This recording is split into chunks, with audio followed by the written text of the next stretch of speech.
Good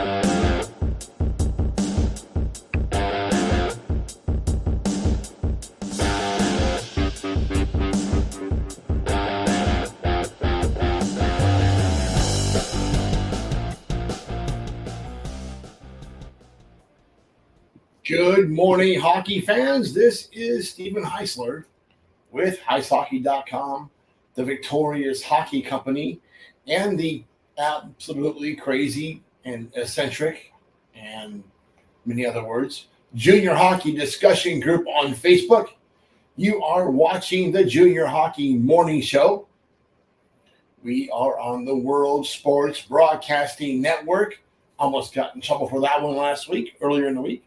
WSBN.TV, Facebook, Twitter, YouTube, hopefully this morning or this afternoon or wherever time you decide to get your butts out of bed and watch the show. You're having a good morning, a good Friday. First Friday after the North American Hockey League Showcase. A lot of hockey going on. We are officially into the regular season. Congratulations. Got to watch a little bit of Connor Bedard skating with the Blackhawks rookies against the St. Louis Blues rookies. I can say this. I think the St. Louis Blues might have put a midget AA team out there because that's what Connor Bedard made him look like. It's hard to imagine an 18-year-old kid just doing whatever the hell he wants. Now, the AA St. Louis Blues, probably not who they really were, looked like that because they're playing against a guy that makes everybody look bad. Just amazing. But that's not today's topic. Today is the 5. And people are saying that I might be picking on the North American Hockey League a little too much. Pick other targets to talk at. I'm not targeting the NEHL. It's just the league that I am the closest to. You don't hear me talk much about the USHL. A good friend of mine is not a commissioner. That's not why I don't talk about the USHL so much. I just don't have that same connection to those guys as I do my good friend Mark Frankenfeld and the North American Hockey League. Don't laugh, Tommy. So during the offseason, at some point, the relationship between Flow Hockey and Instat and that whole group and the NAHL went a bit sideways. Enough so where the North American Hockey League just decided, you know what, we're not paying that. Forget it. We're just going to do it ourselves. There's always going to be, some growing pains when you decide to venture out on your own. But I think in the long run, doing so will end up being a very good idea for the league and all their other leagues. The problem is this. With something new, there is always going to be growing pains, no matter what. And boy, do we experience those growing pains in the last few weeks. All right, already. We've been getting calls and notes from fans, parents, players, coaches, and even team owners regarding the NAHL's new statistical and video system. Put the fire extinguishers away. Nobody is burning down the house just yet or running back to Flow Hockey with their collective tails between their legs. In today's 5, we'll touch on the biggest issues folks are having with the NAHL's new setup. This could be fun. Number 1, most important thing that coaches are saying, can't snag players from the BCHL because you need to buy Instat to do that, and Instat is now even more expensive than before. I'll be outside the budget. Here's the situation there. How can you afford not to buy Instat when 1 or 2 players from the BCHL, especially ones that are already committed, might be the difference between making the playoffs or not? 2 impact players easily pays for the Instat every year. Just saying. It's going to be a plus in the gate.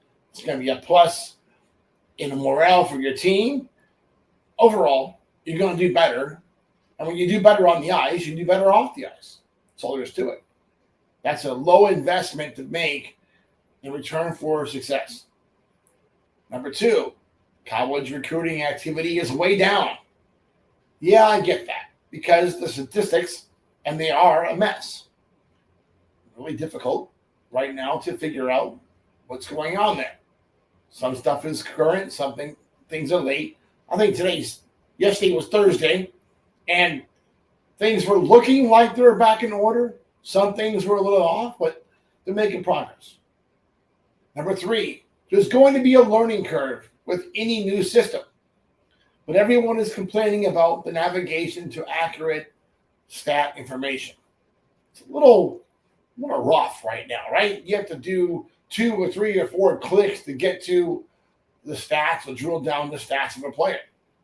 So I'm sure in time, hopefully before Halloween, 10 days away, maybe that's optimistic, those kinks will be rubbed out of the system. We'll see. Number 4, and this is a big one for me, I have probably one of the fastest internet connections available outside of NASA.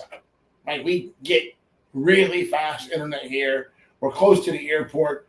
We picked up the big deal from AT&T. They came in here and made promises and actually delivered. Scary thought. So, regardless, the buffering on live video feeds is absolutely ridiculous. Right now, NHL TV, I thought maybe because they were Ed Blaine and trying to stream 30 games at one time, and that was why the buffering was as it was. But then I was forced to go back and watch some games from the weekend in Cody, and I went back and watched the Saturday game that everybody's talking about, the Friday game that I watched, the Saturday game again, but kind of in slow motion. Half speed. Even at half speed, it was still buffering. There's no reason why it should be buffering on a archived game. What I'm thinking happened is probably it was getting buffered while it was getting uploaded to the system, and that's what they recorded. It's not a good thing. You guys should be able to record the whole game and then upload it afterwards. So live play it, then upload the full game, every bit of it, back into the system afterwards. That would make more sense than the system recording a live game that's getting buffered left and right. Just saying. Maybe it was a bandwidth issue on their part, but that problem goes away when you upload the whole file after the fact. This is number 5. This is the North American Hockey League. So there's no excuse for the delivery of a substandard product. Somebody should have made sure every broadcaster is utilizing the same type of equipment. Sound volumes are all over the place. Some microphones are good, while others sound like they are broadcasting from an echo chamber. Turn that stuff down. You guys figure out your levels. Make it sound professional, because people are paying a professional price for a substandard product. That's all there is to it. Flow Hockey is kicking your butts right now. Do a better job. Let's see if anyone from the league is going to address some of these issues before charging my credit card again. Just saying. Heck, this is 2023. This is cancel culture. They may just block me from using the system because I had something to say. No, the NAHL office is not the Biden administration. There's no drones flying over my head to take me out. Not yet. That's it for today. Hope that you enjoy your morning coffee. Because, hey, Alex, my cup is really starting to look rough here. And have a good weekend of hockey.